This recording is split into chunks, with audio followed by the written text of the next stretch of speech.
Parfait, donc on est réunis pour avoir une présentation de ce qu'est le low-code, low-code, no-code, et également la logique qui nous amène à penser que le low-code, cela revient à mettre le collaborateur au cœur du système d'information. Pour commencer, la présentation d'aujourd'hui va se décomposer en 4 parties. Un questionnement sur le low-code et / le no-code, quelle est la différence entre les deux approches.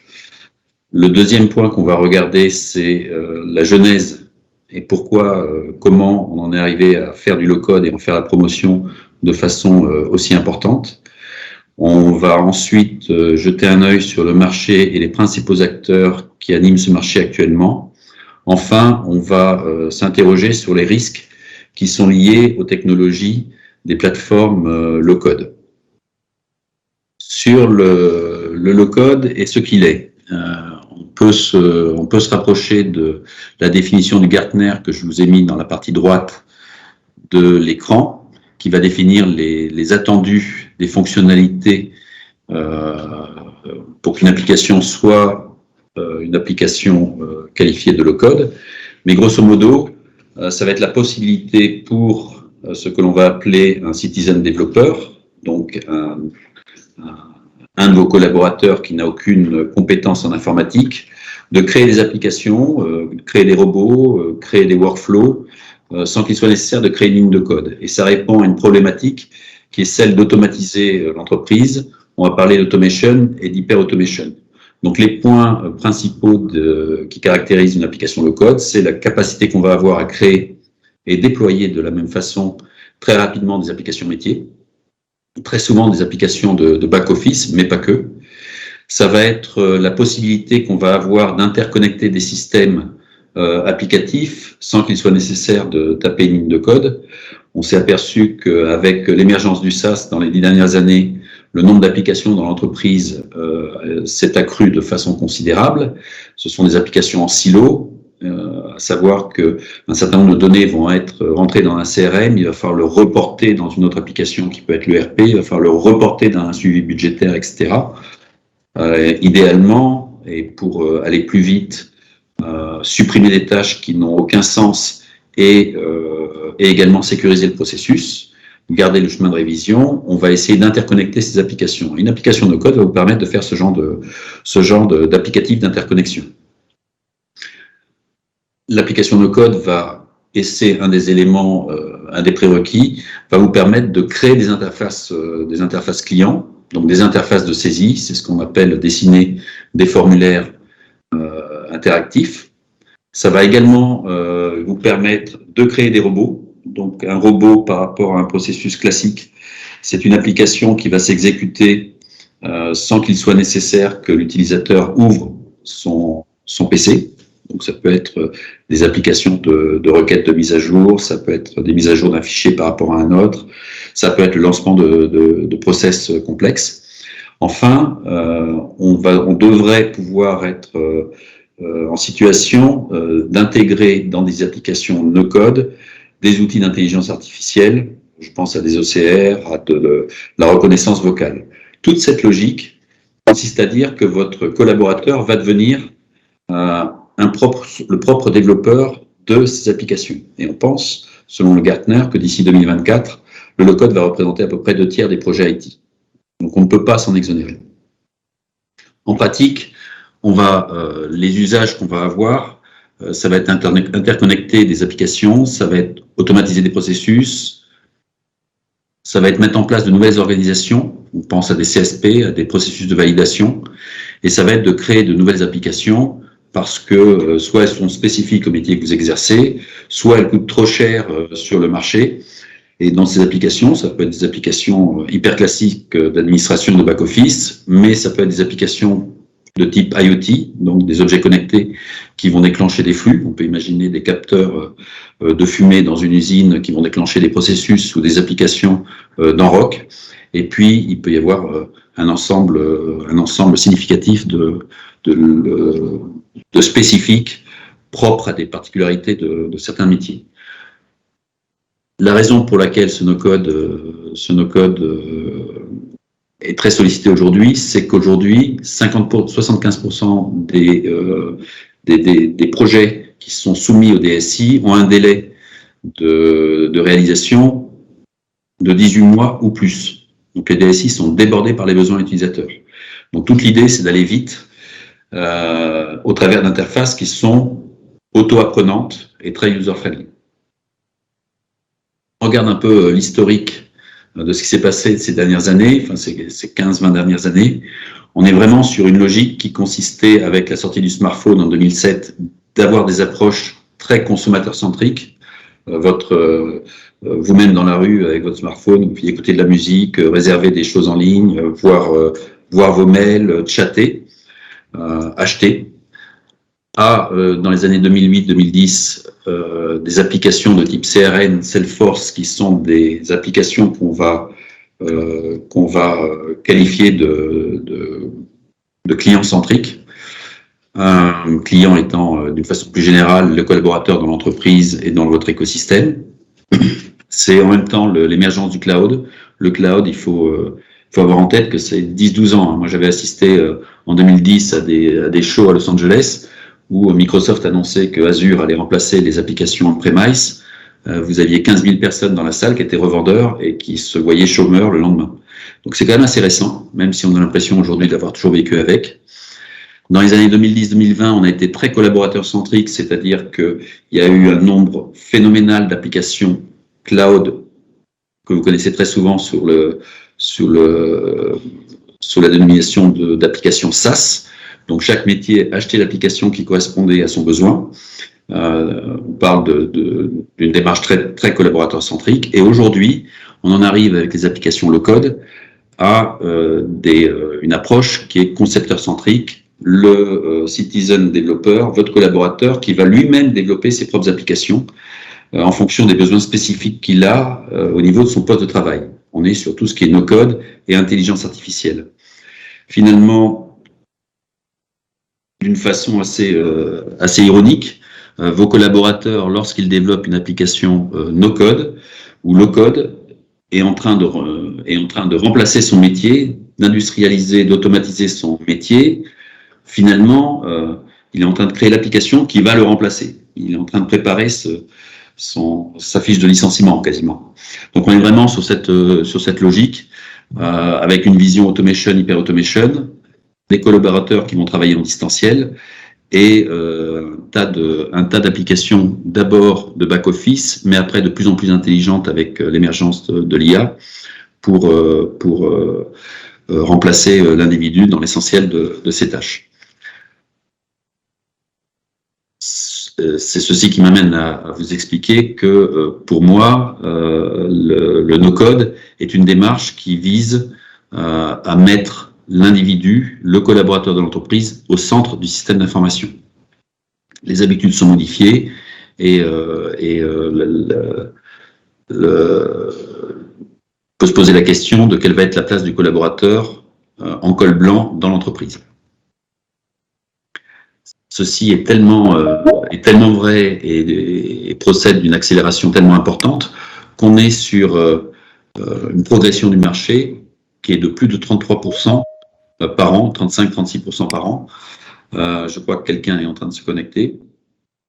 Et le marché qui aujourd'hui est de l'ordre de 13-14 milliards de dollars va passer en 2025 à 45 milliards de dollars. On voit donc depuis 2-3 ans émerger des leaders dans ce marché. Vous reconnaîtrez Salesforce, qui initialement, dans les années 2010, était un CRM et qui maintenant est en train d'intégrer plein d'autres applications et de créer des plateformes no-code. Vous avez des gens comme OutSystem ou Mendix, Mendix ayant sorti la logique ou le terme de citizen developer.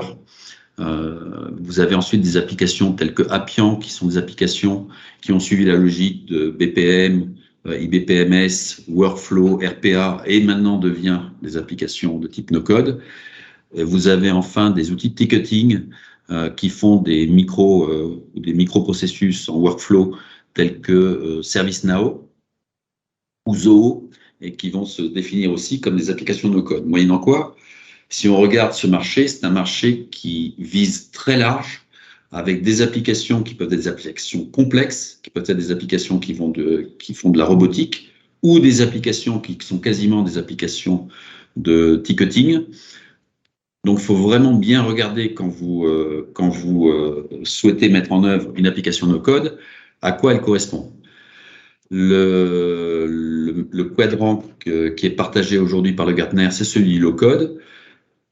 On va parler, nous, de no-code, N-O, et la différence essentielle entre des applications low-code et des applications no-code, c'est que dans le low-code, on va estimer que le citizen développeur va créer 80% de l'application tout seul, et puis après va faire appel à des geeks, enfin des développeurs, essentiellement sur des sujets d'API, donc d'interconnexion avec les systèmes.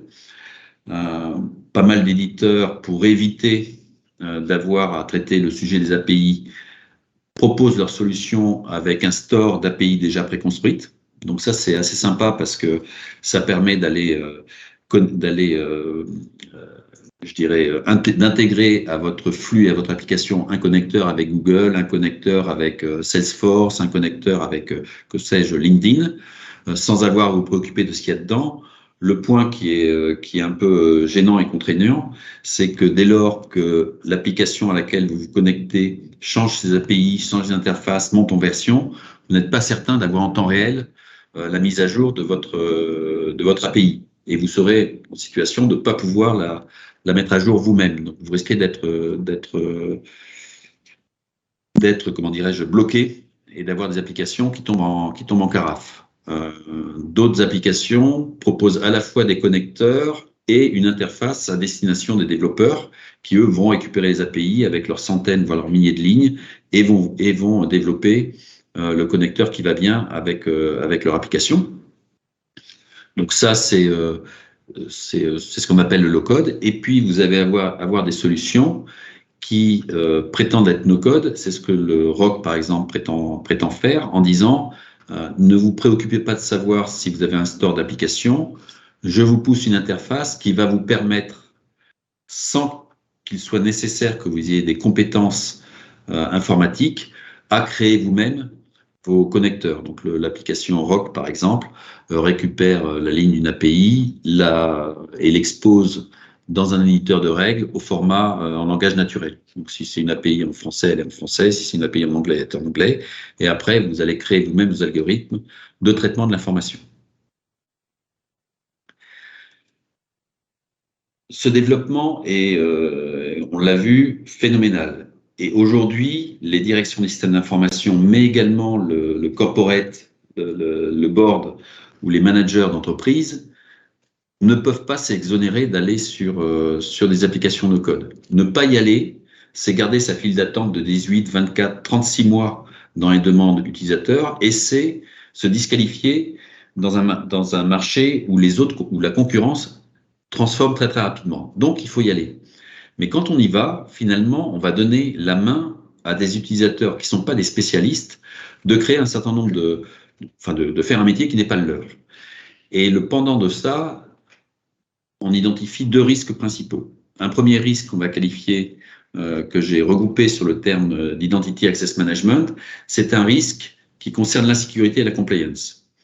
Un risque technologique, donc on va pouvoir décomposer en risque technologique. Le risque technologique est lié au fait que quand vous commencez à travailler sur des API, si vous balancez du code qui n'est pas bien fait, eh bien vous risquez de faire tourner vos serveurs en boucle. Donc vous risquez de planter des applications tiers. C'est un risque technologique. Et ça, en tant que, je dirais, vous pouvez être, je sais pas, un commercial, vous pouvez être un DRH, vous pouvez être même un consultant. En toute bonne foi, vous pouvez pousser des informations qui vont détériorer l'application à laquelle vous êtes lié. Il y a un volet sécurité dans la mesure où l'application que vous créez va être exposée à un certain nombre de collaborateurs. Ces collaborateurs vont avoir accès à cette application parce que vous leur en avez donné un droit, mais de facto, parce que c'est interconnecté, vous risquez de donner un droit à l'application développée, mais également à des données qui se trouvent dans le RP, dans le CRM, éventuellement dans le logiciel de gestion bancaire. Donc, un peu à la Jourdain, vous ouvrez la porte d'accès à des données d'autres applications pour lesquelles, en local, la DSI n'a pas donné accès. Et ça, on en perd le chemin de révision. Ça peut devenir assez significatif quand on intervient sur des ERP, quand on intervient sur le système bancaire, des systèmes clients, des bases clients, des choses comme ça.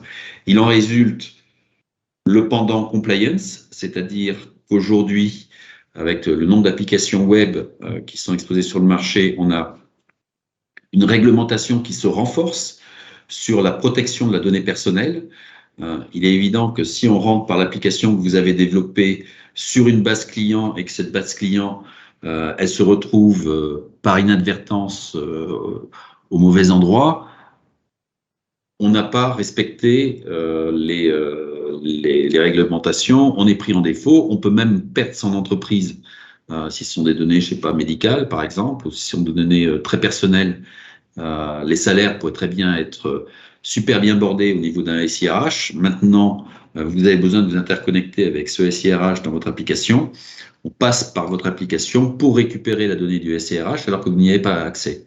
Eh bien, dans ce cas-là, on peut imaginer que les salaires de toute l'entreprise se retrouvent entre les mains de l'ensemble des collaborateurs, voire des gens extérieurs à l'entreprise. Et à ce moment-là, ça devient une catastrophe à la fois pour l'entreprise, à la fois au titre de réglementation, etc. Enfin, on ne respecte pas nécessairement les risques liés à la ségrégation des tâches, à l'incompatibilité de tâches, par le biais justement de ces API. Donc, un premier sujet qu'on va qualifier de protection de données et dont le Gartner estime que c'est du domaine de l'Identity and Access Management. Un second risque émerge, à mon sens, que l'on peut diviser en deux, les risques sur la rubrique gestion de projet, avec des risques fonctionnels. Ce sont vos collaborateurs qui développent dans leur coin leurs propres applications, et c'est tellement simple qu'ils en font dans tous les coins. Alors, on peut se poser la question de savoir si ça répond à un besoin ou pas, si c'est bien fait, si on n'est pas en train de dévier, d'automatiser des processus dont vous n'avez pas la connaissance en tant que manager. Donc ça peut poser un problème d'organisation du travail, de responsabilité. Et puis, vous n'avez pas nécessairement la maîtrise des coûts et des délais. C'est pas parce que vous n'achetez pas une application qu'elle ne coûte pas. Le temps que vont passer vos collaborateurs à développer des applications a un coût. C'est le coût direct du temps qu'ils passent dessus, c'est éventuellement le coût des machines, c'est le coût des réunions, c'est le coût des tests. Et ça, c'est quelque chose qui n'est pas en lecture directe, que vous n'êtes pas toujours en situation de maîtriser. Et c'est quelque chose qui peut avoir des impacts, je dirais, assez significatifs dès lors qu'on raisonne en coût total. Donc, ça peut paraître développer des applications en low-code parce que c'est rapide, parce que c'est la main de collaborateur. Ça peut paraître être quelque chose de sympathique, de pas cher et de rapide. C'est un peu comme tout. Si vous ne mettez pas en place des outils de gestion de projet, il peut en être dans la vraie vie complètement autrement. Et vous pouvez avoir des collaborateurs qui se perdent à faire des choses qui ne servent à rien, avec des coûts que vous allez supporter qui sont importants. Donc, dans le même temps que je dirais ces risques liés au low-code apparaissent, il y a le marché de l'IAM, qui était un marché donc, de l'Identity Access Management, qui était un marché stagnant depuis une dizaine d'années, qui est également en train d'exploser. Alors, c'est évidemment accru par le fait que la cybercriminalité s'est fortement développée. Elle a été favorisée par, d'une façon générale, le nombre d'applications SaaS qui ont été achetées à droite et à gauche de l'entreprise. Une entreprise, c'est une entreprise de taille significative, c'est à peu près entre 500 et 2 ou 3 000 applications qui vont être utilisées. Donc, c'est considérable. Et lorsque vous interrogez un directeur du système d'information, que vous lui demandez de restituer les droits ou je dirais une cartographie de qui doit avoir accès à qui, les 3/4 des DSI sont incapables de le dire, et un quart est capable de produire quelque chose qui n'a pas été vérifié depuis un certain temps dans un délai de 48 heures. Donc, très généralement, les outils d'IAM qui étaient très concentrés sur le sujet de la protection de l'identité géraient très très mal le qui doit avoir accès à quoi, autrement dit l'administration des droits. Et aujourd'hui, c'est un peu un secret dans toutes les entreprises, mais je ne connais pas une entreprise de taille significative qui a la maîtrise de ses accès. Quand vous rajoutez du no-code là-dessus, vous amplifiez considérablement l'opacité sur cette maîtrise des accès et donc les risques informatiques et les risques de compliance liés à la donnée. Donc maintenant, je fais mon petit moment de publicité, puis après, je vais recevoir vos questions. C'est en essayant de résoudre un peu ce dilemme qui est posé aux entreprises, aux DSI et à leurs managers de je dois transformer à tout prix, et si je veux transformer et désengorger ma DSI, il faut que je donne la main à des citizen développeurs au travers de plateformes no-code. Ça va me permettre de rester compétitif, d'optimiser, de créer des interfaces digitales, d'accélérer ma transformation digitale et d'être compétitif par rapport au marché. Ça, il faut que je le fasse.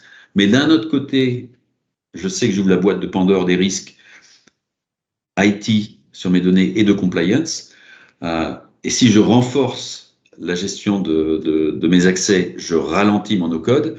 Donc, qu'est-ce que je fais? Je sécurise ou je développe? Eh bien, c'est dans ce contexte-là que Rock va se positionner en disant « Je vous propose une solution no-code qui va vous aider à accélérer la transformation digitale de votre entreprise, à faire de vos collaborateurs des valeurs fortes, en ce sens qu'ils vont créer eux-mêmes les applications liées à leurs besoins. Dans le même temps, vous allez réduire le shadow IT et les risques de compliance, parce que la plateforme, par conception, gère ces deux volets. C'est la spécificité de Rock. Et bonus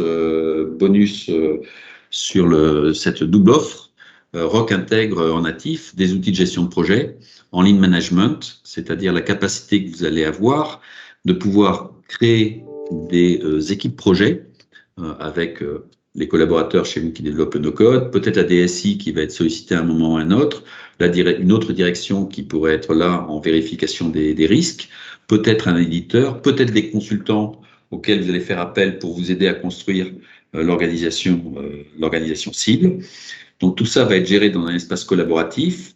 Les travaux vont être suivis à la manière d'un lean management directement sur l'application et le code que vous avez développé, et vous allez partager des outils très classiques de diagramme de Gantt ou de vision de ce que vous êtes en train de faire au travers de Kanban de type Trello et autres. Voilà un peu ce que je souhaitais partager avec vous. Un vrai changement, je dirais, disruptif que nous apportent les applications no-code, où du consommateur centrique au client centrique, au développeur centrique, on en arrive à des collaborateurs qui vont créer eux-mêmes leur propre environnement informatique avec les outils qui sont à disposition. Dans le même temps, donc ça c'est génial, parce que c'est vos collaborateurs en fait qui ont les vrais cahiers des charges, qui savent ce dont ils ont besoin, beaucoup plus qu'une DSI. Dans le même temps, vous avez un risque lié à la cyberattaque et aux contraintes de compliance qui s'accroît dans le temps, et on voit que ça a explosé l'année dernière et ça continue aujourd'hui. Donc vous exposez quand même réellement votre entreprise à des risques vous l'exposez, vous la fragilisez, puisque tout se trouve dans un système d'information dont vous maîtrisez très peu finalement, ou très mal, ou pas en temps réel les accès. Tout ça dans un contexte où vos collaborateurs ne sont plus nécessairement dans vos bureaux, ils peuvent être à distance. Il y a beaucoup de télétravail et autres. On travaille de plus en plus également avec des freelancers qui interviennent dans les processus, ou des cabinets en business process outsourcing. Donc, en dernier ressort, dotez-vous d'outils. Soit vous les avez, soit ils sont intégrés dans la plateforme, soit vous utilisez une partie des outils qui sont proposés par Rock et une partie des outils dont vous avez l'usage quotidiennement chez vous. Mais de toute façon, mettez-vous en situation de pouvoir non seulement piloter les projets, quels qu'ils soient, mais également capitaliser et stocker quelque part tout le savoir qui a été nécessaire pour créer ces applications. Parce qu'effectivement, vos collaborateurs ont développé une application, ils disparaissent de l'entreprise parce que c'est la vie. Un collaborateur passe quelques années dans l'entreprise et puis a une mobilité qui est assez extrême en ce moment, donc il part et on ne se souvient plus. Et il n'y a plus personne finalement pour maintenir l'application. Donc il va falloir le capitaliser et c'est pour ça qu'un espace collaboratif est nécessaire pour qu'à tout moment vous puissiez stocker les différentes démarches itératives et la documentation qui va être liée à l'application que vous avez développée.